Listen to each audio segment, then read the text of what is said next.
Well, attitudes toward law enforcement often come down to something as simple as the color of your skin.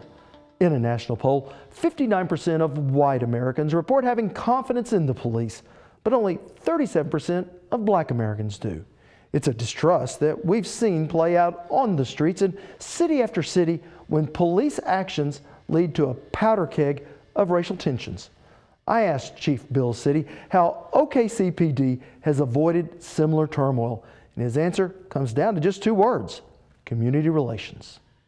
Well, you know, I like to think that one of the main differences is the fact that we just really communicate well. The minority community, city government, the police department really have an open lines of communication throughout the year. We don't, you don't wait for something bad to happen. I hope that the minority community feels like, in general, that they're treated more fairly by our department than I think you've seen in some places across the country. I think there's a lot of agencies that have struggled. The one thing that is very difficult is that it doesn't matter who the agency is or what the event is. Law enforcement ends up getting stereotyped across the country. And it's just, if you take a Ferguson, for instance, you shouldn't really compare Ferguson to a major city police department like Oklahoma City. Training's different, the people we hire are different, much more professional. There were a lot of problems and issues in a Ferguson. It's a much smaller community, less professional, obviously. So it's very difficult. Although that's what's happened. There's a lot of things that even discuss officers when we see the videos and how bad that was and how wrong it was and how the officer reacted poorly in some of those cases. Not all of them, but in some of those cases. And all of law enforcement gets lumped into that as not being trained well or not dealing with the African American community as well. So it affects us here. The relationship gap between minority community and like law enforcement's always been fairly large.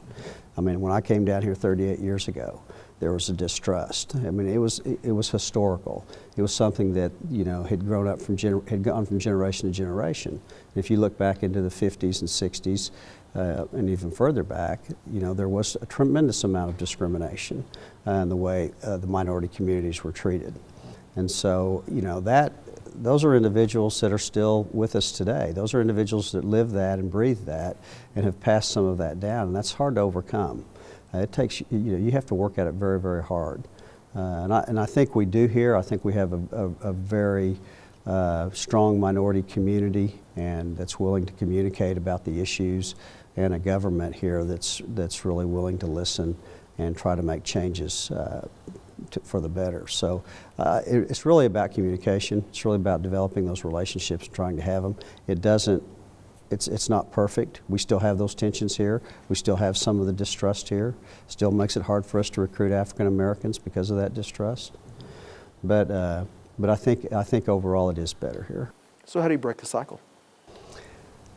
Well, you have to be pretty vigilant.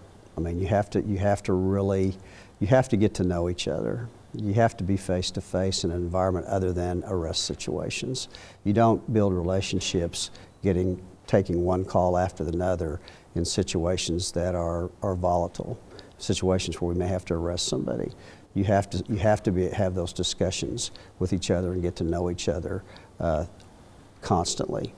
You have to talk about issues. You have to show them and show really the minority communities as to why you do things. Officers in many cases making arrests, they don't have time or don't take the time to communicate well with individuals they're having to deal with. You have to take some time to do that. You have to take time to sit down and say, this is what we're up against. This is how we could use your help. This is why we do things. And at the same time, we have to listen to what their concerns are and what their feelings are, because those are very real.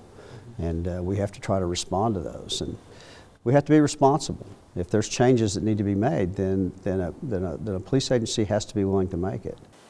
So let's talk about the psychology of just what it takes to be an officer. What are you looking for in an applicant? Well, we're mainly looking for somebody that's honest, somebody that can communicate. Oklahoma City doesn't require a college degree. We require education and college degree if you want to be a supervisor or mid-management. By the time you get mid-management, you have to have a bachelor's degree.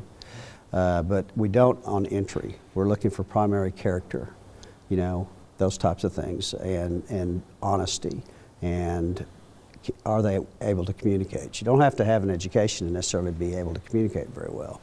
Police department will provide you with education, will help you pay for that education.